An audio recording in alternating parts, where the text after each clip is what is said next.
Vivekananda Educational Institutions is a gateway to quality higher education. Admissions open now. Tiruchengodu Namakkal district and Sangagiri Salem district. அனைவருக்கும் வணக்கம். கடந்த வாரம் தலைவர் எங்களுடைய அண்ணன் விஜய் முதலமைச்சராக பொறுப்பேற்று கிட்டத்தட்ட 10 நாட்களுக்கு கடந்து விட்டது. எனக்கு மின்சாரத்துறை ஒதுக்கப்பட்டது. முதலமைச்சரின் மீது நம்பிக்கை வைத்து மின்சாரத்துறை ஒதுக்கியிருந்தார். ஸோ கடந்த சில நாட்களாக மின்சாரத்துறையில் ஒவ்வொரு ப்ராசஸ் லெவல்லையும் நாங்கள் ஆடிட் வேலிடேட் பண்ணிகிட்டே இருக்கோம்.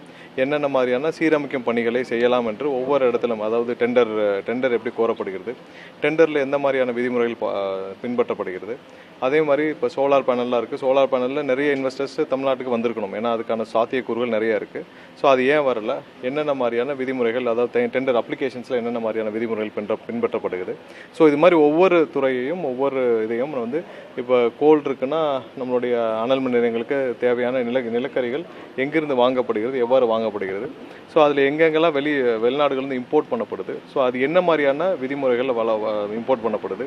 ஸோ கோல் நம்ம கொடுக்குற கான்ட்ராக்டர்ஸு, அதாவது கொடுக்குற கான்ட்ராக்டர்ஸ் அதே கிலோ கேலரிஸ்க்கு சப்ளை பண்ணுறாங்களா, ஸோ அதனால நமக்கு ஒன்று எஃபிஷியன்சி, அதாவது எவ்வளோ நமக்கு அவுட்புட் கிடைக்கணும். இப்போ இதில் அனல் மின் நிலையங்களில் எவ்வளோ அவுட்புட் கிடைக்கணும், எவ்வளோ நிலக்கரிகளை வைத்து நம்ம உற்பத்தி செய்தால் எவ்வளோ அவுட்புட் கிடைக்கணும். ஸோ இது எல்லாமே ஒவ்வொன்றும் தெளிவாக வேலிடேட் பண்ணிட்டு வரோம். ஸோ அதில் எங்கெங்கெல்லாம் சிறு சிறு தவறுகள், விதிமீறல்கள் கண்டுபிடிக்கப்பட்டதோ கண்டிப்பாக அதற்கான நடவடிக்கைகள் எடுக்கப்பட்டு வருது. ஸோ சோலார் பேனலில் விதிமுறைகள் கண்டுபிடிக்கப்பட்டு நடவடிக்கை எடுக்கப்பட்டுச்சு. வேறு சில துறைகளிலும் விதிமுறைகள் கண்டுபிடிக்கப்பட்டு சுமார் 2 பேர் கடந்த நேற்று சஸ்பெண்ட் பண்ணப்பட்டிருக்கார்கள். ஸோ இன்னும் ஒவ்வொரு துறையிலையும் இதில் சீரமைக்கும் பணிகள் நடந்து கொண்டு தான் வருகிறது. ஸோ வரும் காலங்களில் கண்டிப்பாக மிகப்பெரிய துறையான மின்சாரத்துறை முழுவதுமாக சீரமைத்து, கண்டிப்பாக இது முழுவதும் மக்கள் பயன்பாட்டிற்காக எந்தவித முறைகேடும் இல்லாமல், முதல்வர் சொன்னது போல எந்தவித முறைகேடும் இல்லாமல், எந்தவித லஞ்ச லாவணியும் இல்லாமல் இந்த துறை மீண்டும் புத்துணர்வு பெறும். ஸோ அதற்கான முழு மூச்சில் அனைவரும் இங்கே அமர்ந்து கலந்து சில நாட்களாக தொடர்ந்து அதற்கான பணிகளை மேற்கொண்டு வருகிறோம். கடந்த சில நாட்களாக பல இடங்களில் சென்னையில் இரவு நேரங்களில் மின்வெட்டு ஏற்படுறதா பொதுமக்கள் குற்றச்சாட்டு வைக்கிறாங்க, சமூக வலைதளங்களில் குற்றச்சாட்டு வைக்கிறாங்க. ஆனால் எந்த விதமான உடனடி நடவடிக்கையும் இல்லை அப்படின்ற ஒரு குற்றச்சாட்டையும் முன்வைக்கிறாங்க. இது எந்த அளவுக்கு எதிர்கொள்ள இருக்கும்? ஸோ அதெல்லாம் காலையிலேருந்து அதான் செக் பண்ணிட்டு இருந்தோம். ஸோ நிறைய இடத்துல கடந்த ஒரு ஆண்டுகளில் பார்த்தீங்கன்னா 160க்கும் மேற்பட்ட இடத்துல இந்த இப்போ மற்ற வேலைகளுக்கு, மற்ற கான்ட்ராக்ட் பணிகளுக்காக தோண்டப்படும் குழிகளில் 160 இடத்துல கவர் கேபிள்ஸ் வெட்டப்பட்டுள்ளது. ஸோ கடந்த ஒரு ஆண்டில் மட்டும் இந்த மாதிரியான பணிகள் இருக்குது. ஸோ அது ஒரு முக்கிய ரீசன். அது இல்லாமல் ஆங்காங்கே டிரான்ஸ்ஃபார்மர் ஃபெயிலியர். ஸோ இன்றிலிருந்து அதை சீரமைக்க பணிகள், அதாவது என்னென்ன இடத்துல என்ன மாதிரியான டெக்னிக்கல் ஃபால்ட்ஸ் இருக்கோ அதை உடனடியாக கால் சென்டர் மூலமாக தெரிவிக்கிறாங்க. அடுத்ததாக இதில் சமூக வலைதளங்களில் டேஞ்சட் கோவை டேக் பண்ணி போடுறாங்க. ஸோ இவர்களுக்கு சரியான பதில், அதாவது என்ன காரணங்களால் தடைப்படுது, இப்போ டெக்னிக்கல் ஃபால்ட்னா எவ்வளோ நேரம் ஆகும், ஸோ இதெல்லாம் சீரமைக்கும் பணிகள் இன்றிலிருந்து துவங்கப்பட்டிருக்கு. ஸோ இதற்கான பதில்கள், அதாவது மக்களுக்கு என்ன நடக்கிறது என்ற தெளிவுகள் கொடுக்கப்பட வேண்டும். ஸோ இதையெல்லாம் சீரமைக்கும் பணிகள் நடந்துட்டு இருக்கு. இன்னைக்கு இருந்தே அதற்கான முன்னெடுப்புகள் எடுக்கப்பட்டுள்ளது. ஸோ இப்போ யாராவது கம்ப்ளைண்ட் கொடுக்குறாங்க, இதில் ட்விட்டர்லையோ இல்லை சமூக வலைதளத்தில் டேக் பண்ணுறாங்க மின்சார வாரியத்தை, அது இல்லாமல் கால் சென்டரில் கொடுக்குறாங்கனாலும் அதையும் பப்ளிஷ் பண்ணணும். அது இல்லாமல் எங்கேயாவது இந்த மாதிரியான டெக்னிக்கல் ஃபால்ட்டுனால வர்ற மின் தடைகளை அதையும் சமூக வலைதளங்களில் பப்ளிஷ் பண்ணுறதுக்கான ஏற்பாடுகளும் செய்யப்பட்டிருக்கு. ஸோ இன்றிலிருந்து அதுவும் துவங்கும். ஏன்னா இதெல்லாம் சீரமைக்கும் பணிகள் வெகுவாக நடந்து வருகிறது. கண்டிப்பாக சீரமைக்க வேண்டிய பணிகள் இருக்குது. உங்கள் எல்லாருக்கும் தெரியும், மின்சார வாரியம் கிட்டத்தட்ட 2.5 லட்சம் கோடி கடனில் இருக்குது. ஸோ அது இல்லாமல் ஊழியர்கள் பற்றாக்குறை, 1,40,000 பேர் வேலை பார்க்க வேண்டிய இடத்துல இன்றைக்கி 70,000 பேர் தான் வேலை பார்க்குறாங்க. ஸோ இந்த பற்றாக்குறையும் இருக்குது. இது இல்லாமல் இந்த துறை யார் இதுக்கு முன்னாடி நிர்வகிச்சாங்கன்னு தெரியும். ஸோ அவர்கள் ஒரு சில பேர் இந்த துறையில் வந்துட்டு போனாலும் இந்த துறை என்ன மாதிரி ஆகும்னு தெரியும். ஸோ இதை முழுவதுமாக அடிப்படையிலிருந்து சீரமைக்க வேண்டிய பணிகள் நிறைய இருக்கிறது. ஸோ அதற்கான முன்னெடுப்புகள் இங்கே துவங்கப்பட்டிருக்கு. ஸோ அது முழு வீச்சில் நடக்கும். இன்னும் ஒரு சில மாதங்களில் அது எப்படி நீங்கள் மாறுதுன்னு நீங்களே இந்த துறை என்ன மாதிரியாக மாற்றத்தை பெறுன்னு நம்ம கண்டிப்பாக. தலைமை பொறியாளர் நீக்கப்பட்டிருக்கிறாரு.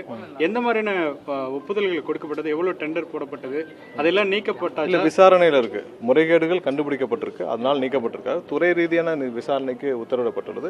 முழுமையான விசாரணை முடியட்டும். அது மாதிரி இன்னொரு நபரும் இங்கே இருக்கிற ஒரு சீஃப் ஃபினான்ஷியல் ஆஃபீஸரும் திரு காசி என்பவரும் சஸ்பெண்ட் செய்யப்பட்டிருக்கிறார்.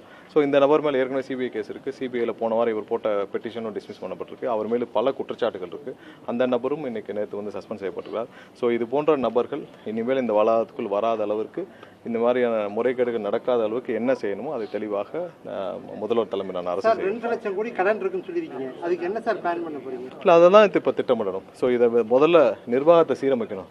நிர்வாகத்தை சீரமைச்சிட்டு அதற்கப்புறம் வந்து தேவையான நடவடிக்கைகள் எடுக்கணும். முதல் நிர்வாகத்தை சீரமைச்சிட்டு இது தேவையான நடவடிக்கைகள் எடுத்துவிட்டு தான் இப்போ நீங்கள் டெண்டர்லேயே டிரான்ஸ்ஃபார்மர் இதில் என்ன இஷ்யூ, 8 லட்ச ரூபா மதிப்புள்ள 500 kVA டிரான்ஸ்ஃபார்மரை 13 லட்ச ரூபாய்க்கு இவங்க வந்து டெண்டர் கால்ஃபர் பண்ணியிருக்காங்க. ஸோ அதுலேயே முறைகேடு இருக்கிறப்போ, அதிலே விதிமீறல் இருக்கிறப்போ, அதிலே தவறு இருக்கிறப்போ அங்கேருந்து சீரமைச்சா தான் எல்லாம் மாறும். ஸோ அதனால் முதல்ல பேஸை சீரமைச்சிட்டு தான் அதுக்கப்புறமான இதை புத்துணர்வு கொண்டு வரதுக்கான முயற்சிகள் நடக்க வேண்டும். ஸோ அது அந்த நடவடிக்கை போன கவர்மெண்ட்ல சோலார் விண்ட் ப்ராஜெக்ட்ஸ் வந்து நிறைய பார்ட்டி ஃபண்டு பிரைபு அந்த மாதிரி நிறைய வாங்குறது குற்றச்சாட்டு இருந்தது. இல்லை, அது தெளிவா இல்லை, இது வரைக்கும் சோஃபார் தெளிவா இல்லை. இனிமேல் அந்த மாதிரியான அது நேற்றே அதுக்கான நடவடிக்கைகள் எடுக்கப்பட்டு விடுச்சு. இனிமேல் அந்த மாதிரியான எந்த சூழ்நிலையும் இங்கே இருக்காது. யாரெல்லாம் வெளியிலேருந்து சோலார் பேனலுக்கு இன்வெஸ்ட் பண்ண நினைக்கிறார்களோ அவருக்கு இப்போ ஒரு டிரான்ஸ்பரண்டான ஒரு சிஸ்டம் உருவாக்கப்படும். தெளிவான டிரான்ஸ்பரண்டான சிஸ்டம் உருவாக்கப்படும். யாரு வந்து எங்கேயும் வந்து துண்டு சீட்லையோ இல்லை வேற இதுலயோ எழுதி கொடுத்தலாம் இங்கே வந்து எந்த அப்ரூவலும் வாங்க முடியாது. ஒரு தெளிவான சிஸ்டம் உருவாக்கப்படும். எங்கேயுமே வந்து மறைமுகமாக எந்த டீலும் இருக்காது. எல்லாம் தெளிவாக போர்ட்டலில் சீக்கிரம் லான்ச் பண்ணிடுவோம்.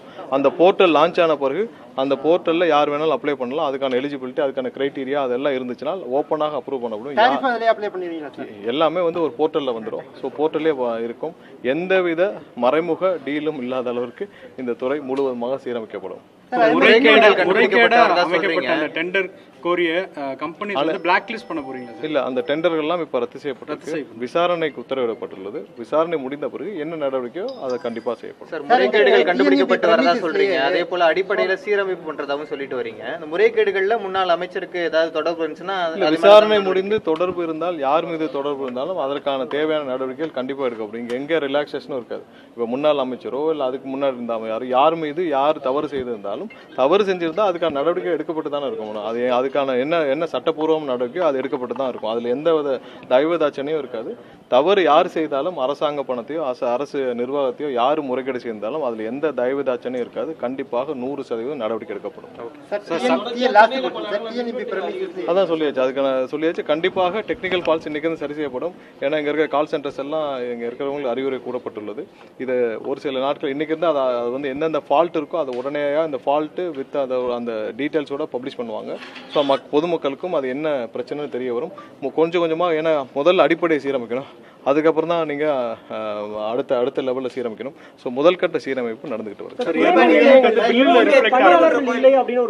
இல்லை, பணியாளர்கள் பற்றாக்குறை பரவலாக எல்லா துறையிலும் எல்லா இடத்துலையுமே இருக்குது. ஏன்னா நான் தான் சொன்னேன், 1,40,000 பேர் பணியாற்ற வேண்டிய இடத்துல 70,000 பேர் தான் பணியாற்றிருக்காங்க. So 50% of the human efficiency அவ்வளோதான் இருக்குது. ஸோ இதை சீரமைச்சால் தான் நீங்கள் நிதி இருக்கும். நிதி இருந்தால் தான் நம்ம வந்து பணியாளர்களை உள்ளே அமர்த்த முடியும். ஸோ அதனால தான் அடிப்படையாக முதலில் சீரமைப்பை செய்துவிட்டு பணியாளர்கள் பற்றாக்குறை கண்டிப்பாக இருக்குது. அதை திரும்ப எல்லாரும் கடந்த ஆண்டே மின்சார ஒழுங்குமுறை ஆணையம் பரிந்துரைத்த அந்த திருத்தியமைக்கப்பட்ட கட்டணத்தை அரசே ஏற்றிருந்தாங்க. எலெக்ஷன் அப்படின்றத நெருக்கத்தை ஒட்டி இந்த ஆண்டும் உயர்த்த வேண்டிய ஒரு சூழல் வந்து ஏற்படுவதற்கான வாய்ப்பு கண்டிப்பா இல்லை. அது மாதிரியான உயர்த்துவதற்கான எந்த எண்ணமும் அரசிடம் இல்லை. நிறைய தவறான தகவல்கள் பரப்பட்டு வருது. எந்த விதமான இப்போதைக்கு கட்டணம் உயர்த்தும் எண்ணம் அரசிடம் முதல்வரிடம் இல்லை. இல்ல, ஏற்கனவே இருக்கிற சிஸ்டம்ல அவங்க என்னென்ன பண்ணிட்டு இருக்காங்களோ, அதாவது பெர்சன்டேஜ் வைஸ் பண்ணிட்டு இருக்காங்களோ அது வேற. பட் அரசாக முன்னெடுத்து உயர்த்தும் எண்ணம் எதுவும் இல்லை. உத்தரவு வந்து அரசை ஏத்துக்கிட்டாங்க. இருக்கக்கூடிய அந்த ஃபண்டிங் அதே பாலிசி டெசிஷன்ஸ் கண்டிப்பா வந்து முதல்வர்கிட்ட கலந்துக்கிட்டு கண்டிப்பா. சார், சட்டத்துறை அமைச்சர் என்ற அந்த கூடுதல் தகவல்கள் கேட்குறேன். சிபிஐ என்கொயரிக்காக கேட்டிருந்தாங்க செந்தில் பாலாஜி அவர்கள் மேலே. அதுக்கான அனுமதி தமிழ்நாடு அரசு கொடுத்துருக்கா? இல்லை, அது ஆல்ரெடி கோர்ட்டே அதுக்கான இது கொடுத்துட்டாங்க. சுப்ரீம் கோர்ட்டு அவங்க போட்ட பெட்டிஷன்ஸ்லாம் கடந்த வாரம் டிஸ்மிஸ் செய்யப்பட்டுச்சு. ஸோ ஆட்டோமேட்டிக்காக அது சிபிஐக்கு போயிடுச்சு. இது கோர்ட்டு கொடுத்த உத்தரவு அது ஆட்டோமேட்டிக்காக சிபிஐக்கு போயிடுச்சு. அவங்க தான் விசாரணை செய்து யார் தவறு செய்தாலும் அவர்களை கைது செய்வார்களா இல்லை நடவடிக்கை எடுக்க வேண்டியது சிபிஐயோட போகும். நீங்கள் திருப்பரங்குன்ற கோயிலுக்கு போனப்ப கோயிலில் வந்து ஒரு சின்ன பிரச்சனை நடந்திருக்கு. என்ன நடந்திருக்குன்னா ஹைகோர்ட் கேள்வி இல்லை, அதில் என்னன்னா எந்த விதிமீறலும் இல்லை. அதாவது கோயிலில் வந்து 12:45 வரைக்கும் போகிறதுக்கான அனுமதி உண்டு. அந்த டைமுக்குள்ளே தான் நான் உள்ளே போனோம். யார் யார் யாரெல்லாம் உள்ளே போன பிறகு 2 மணி வரைக்கும் நடை திறந்திருக்கும். ஸோ அதனால் அதை கேட்டுட்டு தான் போனோம். வரலாமான்னு, இல்லை இன்னும் டைம் இருக்குது அப்படி வரலான்னு சொன்ன பிறகு தான் உள்ளே போனோம். 2 மணி வரைக்கும் நான் வந்த பிறகும் கிட்டத்தட்ட 500க்கும் மேற்பட்ட பக்தர்கள் வந்து அவங்க தரிசனம் செஞ்சுட்டு தான் போனாங்க. ஸோ அதில் எந்த விதிமுறைகளும் இல்லை, அதுக்கான கட்டாயம் இல்லை. நாங்கள் பக்கத்துலேயே தான் இருக்கோம், எப்போ வேணாலும் கோயிலுக்கு போய்க்கலாம், இந்த டைம் தான் போகணுன்னுலாம் ஒன்றும் இல்லை. ஸோ நிர்வாகத்திடம் கேட்ட பிறகு இல்லை 2 மணி வரைக்கும்லாம் தரிசனம் இருக்கும். ஏன்னா அது வந்து உள்ளே யார் யாரெல்லாம் போயிட்டாங்களோ அவங்களுக்கு முடிச்ச பிறகு தான் நடை சாத்தப்படும். அதனால் நீங்கள் வாங்க அப்படின்னு சொன்ன பிறகு தான் போனோம். அதில் எந்த விதிமுறையும் இல்லை, எதையும் விதிமீறி பின்பற்ற வேண்டிய கட்டாயம் இல்லை. நடை சாத்துறது அப்படிங்கிற ஒரு டைம் இல்லை சார், 12 மணிக்குள்ள இல்லை அதற்குள்ளே உள்ளே போயிட்டாங்கன்னா ஒரு சில கோயில்கள் அவங்களுடைய விதிகள் வேற மாதிரி இருக்குது. ஸோ அதற்குள்ளே அதாவது 1 மணிக்கு 1:15 மணிக்குள்ளே உள்ளே போயிட்டாங்கன்னா அதை வந்து அதுக்கப்புறம் யாரையும் உள்ளே அலோவ் பண்ணாமல் இருக்கிறவர்கள் தரிசனம் செய்யும் வரை அவர்கள் திறந்தா வச்சிருக்காங்க. 2 மணி வரைக்கும் இருக்குது. நான் திரும்பவும் கேட்டுக்கிட்டேன், இதை ரைஸ் ஆன பிறகு திரும்ப நான் கேட்டுக்கிட்டேன், இல்லை அதெல்லாம் இல்லை 2 மணி. நான் வெளியே வரப்பையும் 500 பேருக்கு மேலே பக்தர்கள் இருந்தாங்க. அவங்களாம் தரிசனம் முடிச்சுட்டு 2 மணி வரைக்கும் தரிசனம் இருந்திருக்கு. டிஎன்இபி பிரமிசஸ்லயே விண்டு சோலாருக்கான புரோக்கர்ஸோட டாமினேஷன் நிறைய இருக்கு அப்படின்னு சொல்லிட்டு ஒரு பரவலான குற்றச்சாட்டு. அதெல்லாம் சொல்லியாச்சு.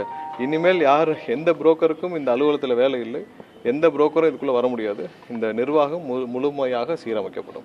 இன்னைக்கு எவ்வளோ மெகாவாட் தேவைப்பட்டிருக்கு சார்? ஏன்னா 108 டிகிரிக்கு மேலே சென்னையில் இருக்கு. இல்லை பெரிய அளவில் ஹைப் வரல. நீங்கள் லாஸ்ட் மந்த் ஒரு ஹைப் வந்துச்சுல, அந்த மாதிரியான ஹைப் இல்லை. பட் இந்த மாதிரியான டெக்னிக்கல் இஷ்யூஸ் இருக்குது. அதை தெளிவாக மக்களுக்கு தெளிவுபடுத்த வேண்டிய கட்டாயம் இருக்குது. அதை வந்து இன்றைக்கி கால் சென்டர்ஸ்லையும் அங்கே இருக்கிற சோஷியல் மீடியா வழியாக அப்டேட் பண்ணுற டெக்னிக்கல் டீம் கிட்ட, அவங்கள்ட்ட ஆல்ரெடி கஸ்டமர் மேனேஜ்மெண்ட் டீம் கிட்ட சொல்லியிருக்கோம். ஸோ அவங்களும் அதுக்கு ப்ரிப்பேர் பண்ணல. ஒரு சில நாட்களில் இதுக்கான தெளிவான என்ன விளக்கங்களோ, எங்கெங்கே டெக்னிக்கல் எரர், எவ்வளோ நேரம் ஆகும், யார் சார்ட் அவுட் பண்ணிட்டு இருக்கா, எல்லாமே வந்து மக்களுக்கு கொண்டு போய் அந்த சமூக வலைதளங்களை தெரிவிக்கப்படும். 31ஆம் தேதி வரைக்கும் ஹீட் வேவ் அதிகமா இருக்குன்னு சொல்லி கவுன்சிலிங் மூலமா டிரான்ஸ்ஃபர் வந்து டிரான்ஸ்ஃபர்ஸ் இதுவரை நிறைய டிரான்ஸ்ஃபர்ஸ் வந்து முறைகேடாக, அதாவது ஒரு சில நபர்கள் தனிநபர்கள் பயன்படும் அளவால தான் டிரான்ஸ்ஃபர் வந்து எந்தவித தெளிவும் இல்லாமல், டிரான்ஸ்பரன்சி இல்லாமல் இதுவரை மின்சார நடந்துட்டு இருக்கு. இனிமேல் அப்படி நடக்காது. தேவையில்லாத நிர்வாக ரீதியான டிரான்ஸ்ஃபர்ஸ்லாம் நிப்பாட்ட சொல்லியிருக்கு. தேவையில்லாமல் சும்மா போய் ஒருத்தரை டிஸ்டர்ப் பண்ணி அவரை டிரான்ஸ்ஃபர் பண்ணுறது, அப்புறம் அவர் இடத்துல இன்னொருத்தர் போடுறதுக்காக ஒரு விதிமீறல் நடக்காது. இது எல்லாமே டிரான்ஸ்பரண்டாக எங்கெங்கே வேக்கன்ட் இருக்கோ அது பப்ளிஷ் செய்யப்படும். அதில் ப்ராப்பராக இன்னும் பாலிசி டிஃபைன் பண்ணிட்டு இருக்காங்க. ரொம்ப டிரான்ஸ்பரண்டாக தான் இனிமேல் டிரான்ஸ்ஃபர்ஸ் இருக்கும். டிரான்ஸ்ஃபரில் எந்த விதமான அதான் சொன்ன திரும்ப துண்டு சீட்டுலாம் இங்கே வராது. துண்டு சீட்டுகள் இல்லாமல் ரொம்ப தெளிவான டிரான்ஸ்ஃபர்ஸ் இருக்கும். கண்டிப்பாக ஊழியர்களுக்கு தேவையான அனைத்து சப்போர்ட்டும் இந்த அரசு, முதல்வர் தலைமையிலான அரசு வந்து ஊழியர்களுக்கும் சாமானிய மக்களுக்குமான அரசாக கண்டிப்பாக நிரூபிக்கப்படும். மின்சாரத்துறை நியமனங்கள் எது மூலியமா நிரப்ப திட்டமிட்டிருக்கும்? எல்லாமே டிஎன்பிசியில் என்னென்ன விதிமுறை ஏற்கனவே இருக்கும். டிஎன்பிசி கடந்த காலங்கள் அண்ணா பல்கலைக்கழகம் பேப்பர் தயார் பண்ணி அதெல்லாம் முற்றிலும் தவறு. அப்படிலாம் பண்ண மாட்டாங்க. இனிமேல் என்ன டிஎன்பிசியில் என்ன விதிகள் என்ன இருக்கோ அதை தான் பண்ண முடியும். நீங்கள் சொல்கிறது வந்து இது முனிசிபாலிட்டி அட்மினிஸ்ட்ரேஷனில் அண்ணா யூனிவர்சிட்டி வழியாக பண்ணாங்க, அந்த இன்ஜினியர் அட்மினிஸ்ட்ரேஷன், அது தவறு. அதெல்லாம் தவறான வழிமுறைகள். அப்படிலாம் இருக்காது. இனிமேல் எது சரியான நடைமுறையாக இருக்கோ, எது வந்து அனைத்து மக்களுக்கும் ஒரு நியூட்ரலான இதாக இருக்கும், அப்படி தான் இருக்கும். முனிசிபல் அட்மினிஸ்ட்ரேஷனில் தான் வந்து அண்ணா யூனிவர்சிட்டி வச்சு பண்ணியிருந்தாங்க. அதெல்லாம் தவறு. அதெல்லாம் கண்டிப்பாக ஏற்கனவே ரிப்போர்ட் ஆகிருக்கலாம். கேங்மேன் பணி நிரந்தரத்துக்கு வாய்ப்பு இருக்கு சார்? இல்லை இதுவரைக்கும் இப்போ அடுத்த ரெக்ரூட்மெண்ட்டுக்கு நீங்கள் வந்து 1850 பேர் இருக்கிறாங்க. கண்டிப்பாக யாரெல்லாம் கான்ட்ராக்ட் எம்ப்ளாயிஸோ செக் பண்ணிட்டு வரோம். என்ன நடைமுறையோ அதை பார்த்துட்டு தான் பண்ண முடியும். முதல்ல ரெவன்யூவை சரி பண்ணணும். நன்றி.